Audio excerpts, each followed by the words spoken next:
The air crackled with energy. Trump stood at the head of the table. His team, a mix of familiar faces and new blood, hung on his every word. "We're taking back our country," he boomed, his voice echoing through the headquarters.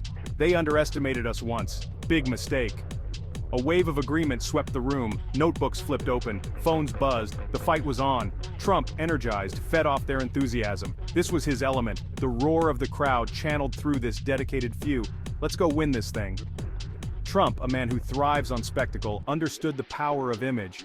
He knew his supporters craved a fighter, someone who wouldn't back down, and that's exactly what he gave them. His speeches were a cocktail of bravado and grievance, served with a heavy dose of showmanship. He painted a picture of America under siege, a nation yearning for his brand of leadership. The message resonated. The stadium pulsed, a sea of red hats stretched as far as the eye could see. This was Trump country. He took the stage, a wave of sound washing over him. The crowd erupted. This was what he lived for. This was his lifeblood. "We're gonna win so much," he roared. "You're gonna get tired of winning." The crowd roared back. He rattled off his accomplishments, each one punctuated by cheers. He mocked his opponents, their weaknesses magnified under the harsh glare of the spotlight. He spoke of a nation reborn, a return to greatness. His words were a lifeline to those who felt forgotten, left behind.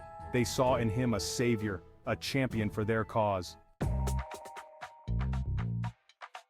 In a nondescript office building, miles from the roaring crowds, another battle raged. The digital team, young and hungry, worked tirelessly. Their weapon of choice, social media. They crafted memes, wrote tweets, and spun narratives. Every post, every comment was a strategic strike. They understood the power of the internet, its ability to bypass traditional media and speak directly to the people. Their mission was twofold: energize the base and demoralize the opposition. They spread the campaign message far and wide, targeting specific demographics with laser-like precision. They were masters of the viral moment, turning gaffes into opportunities and criticism into fuel. The internet was their battleground, and they were winning. Section 4, the interview. The camera's red light blinked on. Trump, relaxed and confident, settled into his chair. Across from him sat Sean Hannity, a familiar face and a friendly voice. The interview was a carefully choreographed dance, a chance for Trump to speak directly to his base, unfiltered and unchallenged. Hannity lobbed softball questions, each one an opportunity for Trump to tout his record and bash his opponents. He spoke of a rigged system, of enemies both foreign and domestic. He hammered home his message of economic prosperity and national strength. He painted a stark choice: a return to greatness under his leadership, or a descent into chaos and decline. His supporters ate it up. Section 5, ground game. While Trump commanded the spotlight, his campaign team toiled away behind the scenes.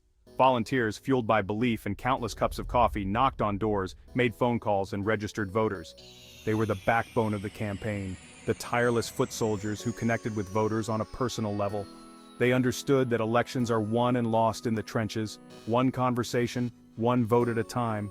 Their mission was simple: get out the vote. They targeted key demographics, tailoring their message to address specific concerns. They organized rallies, canvassed neighborhoods, and spread the word. Their efforts would prove crucial in the days to come. Section 6, Victory Night. The ballroom buzzed with anticipation. Giant screens displayed the electoral map, each state a battleground in a war for the soul of America. The early results trickled in, each one a cause for celebration. The mood was electric, a mix of nervous energy and growing confidence. Trump, surrounded by family and close advisors, watched the returns intently. As the night wore on, a sense of inevitability settled over the room. Key states turned red. The electoral map painted a picture of a nation once again embracing Trump's message. Cheers erupted as the networks called the election. Trump, a wide grin on his face, took the stage, basking in the adulation of his supporters. "We did it again," he declared, his voice hoarse with emotion. "America has spoken.